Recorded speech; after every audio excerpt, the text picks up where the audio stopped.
Bonjour, aujourd'hui je vais vous montrer des exercices pour soulager le bas du dos.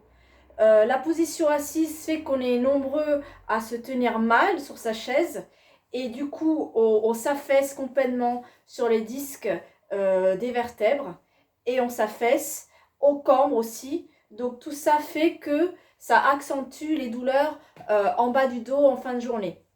Donc, ce qu'il faut faire en fait pour soulager du dos, le mal du dos, je vais vous montrer. Il faut étirer un maximum le psoas. Le psoas, c'est un muscle très profond qui est situé, qui part à peu près ici au niveau de l'aine, donc en profondeur, et qui vient s'attacher en bas de la quatrième lombaire. Donc en fait, il fait ça, hein.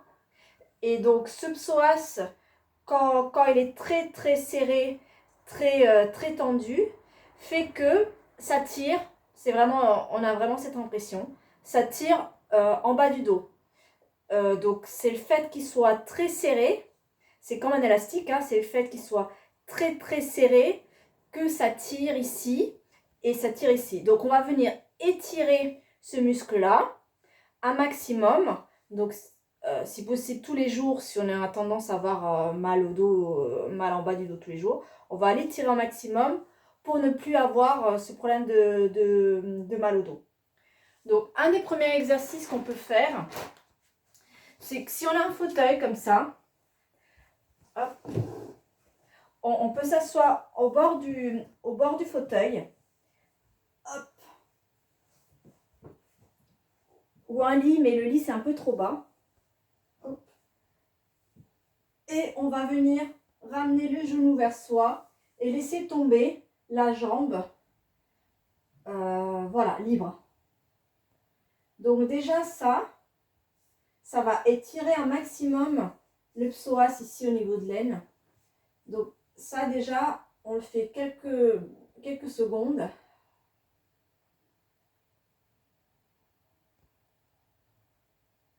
On laisse vraiment la jambe libre, tranquille, redescendre et on fait attention et on change de jambe. Donc c'est vraiment le poids, la pesanteur de la jambe libre qui va vraiment étirer un maximum cette partie.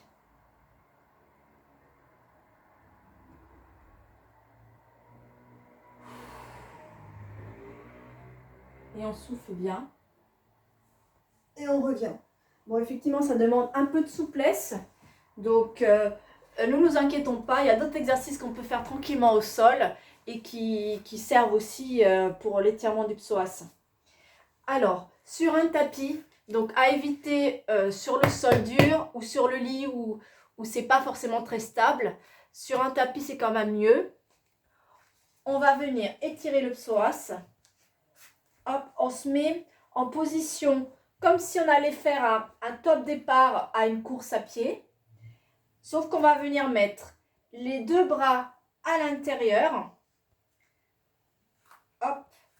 Et on va venir, on s'avance un maximum. Et on va venir étirer, du coup, le psoas. Voilà. Donc la jambe au sol a le tibia complètement tendu. Et le reste, on va faire des petits basculements de haut vers le bas en soufflant. Donc les mains sont en dessous au niveau des épaules. On va faire quelques petits basculements. La nuque, on la laisse tranquille.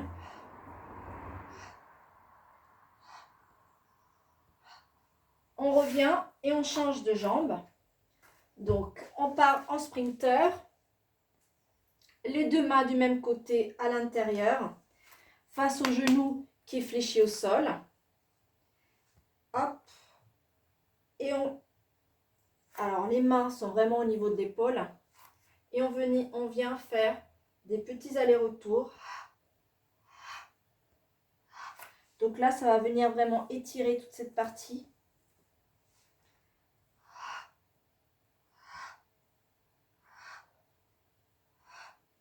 Et on relâche.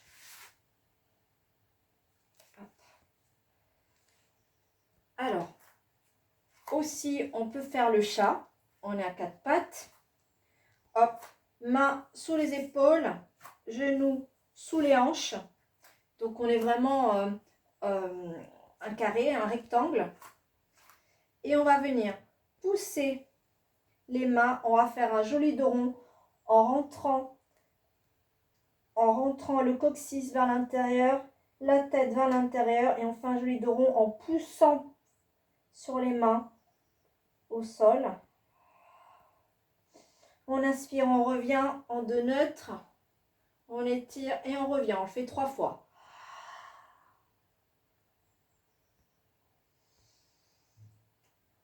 Et on repart. On revient en dos neutre. Et on va faire un chat qui est foufou. Donc le chat il est foufou. Donc on vient faire des petits mouvements de hanche. Dans un sens puis dans l'autre. On avale le nombril quand on revient. Donc ça, normalement, ça détend aussi. Hein. Ça détend toute cette partie. Le fait d'arrondir le dos, de toute façon, ça détend. Un autre exercice, je pense que c'est le plus simple. Franchement, il faut en retenir un. Retenez au moins celui-là. On se met au sol. Les jambes allongées au sol. Hop. On prend une jambe sur la poitrine. Donc, même si on n'est pas souple, hein, ça peut être ici. Hop. Et on étire bien la jambe qui est en bas. En fait, c'est l'étirement de la jambe qui est restée au sol qui va étirer le psoas. Voilà, on se positionne bien et on pense vraiment à l'opposition. Je ramène ma jambe vers moi et l'autre jambe est bien étirée au sol et elle pousse vers le mur.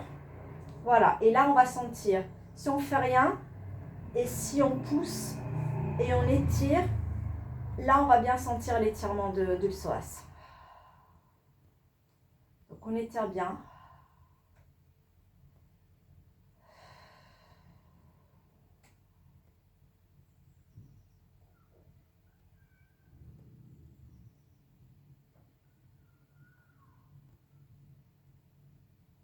Une fois qu'on a fait ça, on va monter la jambe au plafond.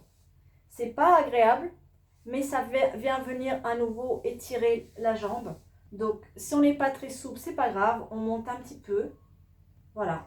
Et on tire un petit peu vers soi. Et on peut s'aider sinon d'un élastique. Hein.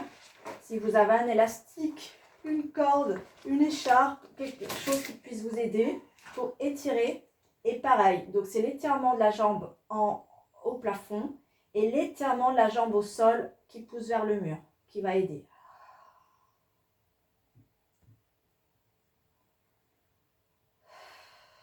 Quelques secondes. Et après, on plie la deuxième jambe. Ça va nous rapprocher du coup la jambe au plafond vers nous. Et on tire un petit peu aussi. Donc là, on va vraiment sentir la partie postérieure du psoas hein, qui va s'étirer. Cette partie-là qui accroche. Donc ça aussi, le fait d'étirer la partie postérieure du psoas et des fessiers va faire que ce muscle qui est très contracté va se détendre et du coup, le bas du dos va être plus soulagé. On peut rajouter un pli flex. On lâche quelques secondes. Hein. On change de jambe. Donc, on commence par la jambe à la poitrine. Hop, et l'étirement de la jambe qui est au sol.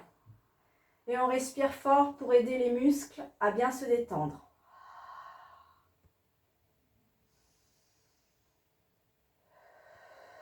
On peut rester 3 respirations, 1 ou 4. Quand on est prêt, on monte la jambe au plafond. Donc soit avec un élastique ou sinon on s'aide juste. Je sais que c'est pas du tout agréable. Donc on peut juste aider en ramenant un petit peu avec les mains. Alors c'est pas les à-coups hein, que je veux. C'est aider la jambe à se détendre. Donc là on fait pas d'à-coups. Et on fléchit l'autre jambe. Ça va nous rapprocher la jambe, le tibia vers nous. Hop, petit pied flex. Si on peut, vous allez sentir de toute façon tout cet étirement. On respire bien. Hop. Dernier étirement. On va faire un 4 avec ses jambes. Alors, on prend la jambe gauche par exemple. On met sa cheville sur son genou droit, genou opposé. Donc voilà. Ça fait le début ça fait la tête du 4.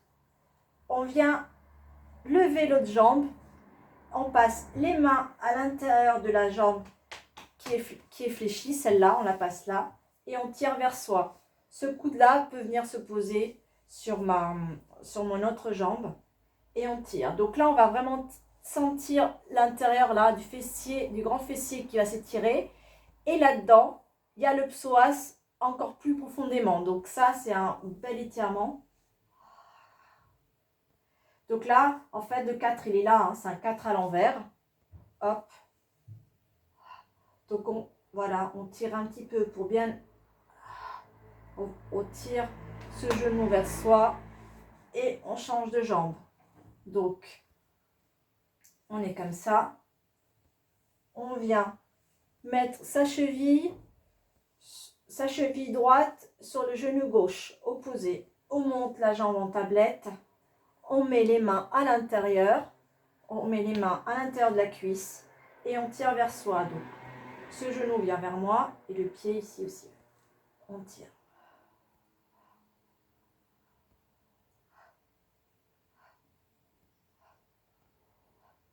Alors, si cet étirement est compliqué de trouver le 4, on n'est pas du tout souple, tout simplement, je croise une jambe sur l'autre comme si on était assis. Hein. Je ramène et je passe les mains sous ma cuisse et je tire. Voilà, même je peux appuyer au-dessus. Là, ça va tirer un petit peu moins, mais vous allez le sentir. Voilà, c'est vraiment, si l'autre, il est très pénible, il n'est pas facile à faire parce qu'on n'est pas souple. Donc voilà, celui-là, c'est le plus simple. Hein. Ça tire moins, mais il est quand même efficace. Et on change de jambe. Je croise comme si j'étais assise en train de lire un bouquin. Je remonte la jambe. Hop, et je tire vers moi. De toute façon, vous allez sentir. Hein. Voilà. On va revenir de façon élégante en position assise.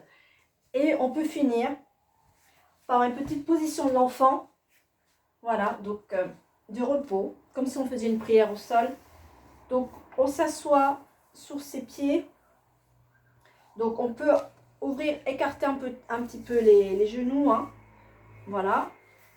On étire un maximum. Et pour bien étirer le dos, en fait, il faut vraiment que j'étire mes bras au maximum devant et que je ramène le coccyx un maximum vers le sol. Donc quand je pousse le coccyx vers le sol, on va vraiment sentir là le bas du dos s'arrondir et c'est ça qui va faire du bien.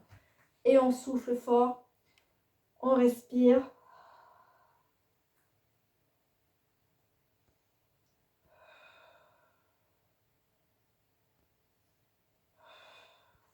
Voilà. Donc normalement, en faisant ces quelques exercices régulièrement, ça va vraiment vous soulager.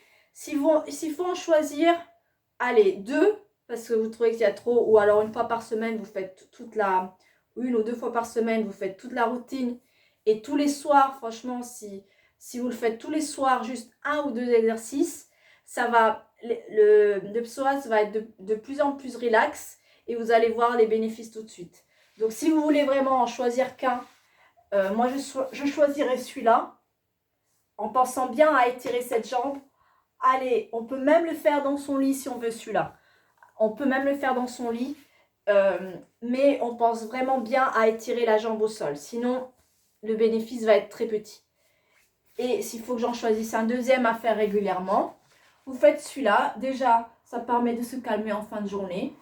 Et vous pensez bien à envoyer le coccyx vers le sol. Et si vous êtes courageux, que vous voulez vraiment que le mal du bas du dos passe rapidement, vous faites tous les exercices tous les soirs. Et franchement, pour l'avoir vécu moi-même régulièrement, c'est vraiment des exercices efficaces et vous allez tout de suite sentir une amélioration au niveau des douleurs. Voilà, à bientôt!